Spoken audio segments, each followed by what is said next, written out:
During the pandemic, it came up quite often, the Mandanas ruling. No? We're expecting, LGUs are expecting this ruling to finally be implemented.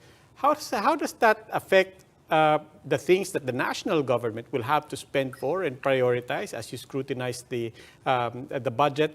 And is there still that option to still somehow rationalize what is due the local governments under the Mandanas ruling? Yes, the short answer is yes, Robbie. Most, if not all, national agencies have rationalization plans to deal or to looking forward to deal with the Mandanas doctrine, no? Which is an expansion of the tax pie that is due to local governments. So certain services will be no longer spent on by the national government, or will at least be considered maybe concurrent jurisdictions in terms of spending, meaning both the national and the local government should be held responsible or accountable for providing these services. But ultimately, pag there is a dispute, I think we really have to look at revising the local government code, because I think what some have noted, I was chairman of the Committee on Local Government not too long ago, but I think 6 years ago, in 2016 at the start of the Duterte regime. And we had the local government review, and one of the recommendations was to look at the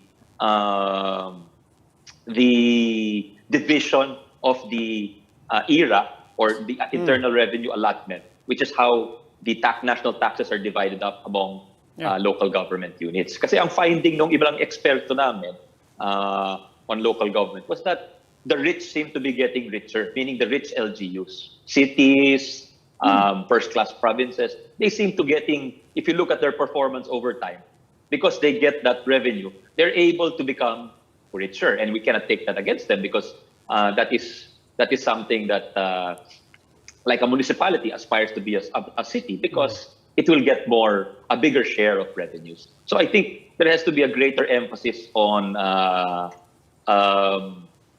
helping the poorer LGUs, the poorer municipalities. You're talking about the 4th, 5th, 6th class municipalities. In fact, I sponsored a bill which kasi we have, of our 81 provinces, we have about 28 provinces who don't have cities. And that city, for a province to have a city, that's an essential engine of growth for that province. So my bill was to ensure that all cities will have all provinces will have cities, so that they would have a greater share of the national wealth or ERA. No? Pero unfortunately, that bill was not passed by the 17th Congress. No? So medyo some of the cities were opposed to that bill, because it would have shrunk their share of the pie and given it to the poorer municipalities. So I take it that will be part of your agenda in the 19th Congress, revisions in the local government code. Kasi ang sinasabi ng finance naman, Department of Finance, of course they were opposing the Mandanas ruling. Ano? Nahihirapan daw sila dun sa long-term planning, for example. At napakaraming mga projects na mas more efficient daw if it's handled by the national government. Yeah, I can understand that viewpoint of DOF, no? Pero yung Mandanas ruling is an interpretation of the Constitution. So it would take a constitutional change if you wanted to amend or affect or change that ruling. No? So we just have to deal with it. That's the reality. And find a workaround that is still allows national government to focus on its essential services and serve the people well. So wala And on the part naman, yeah.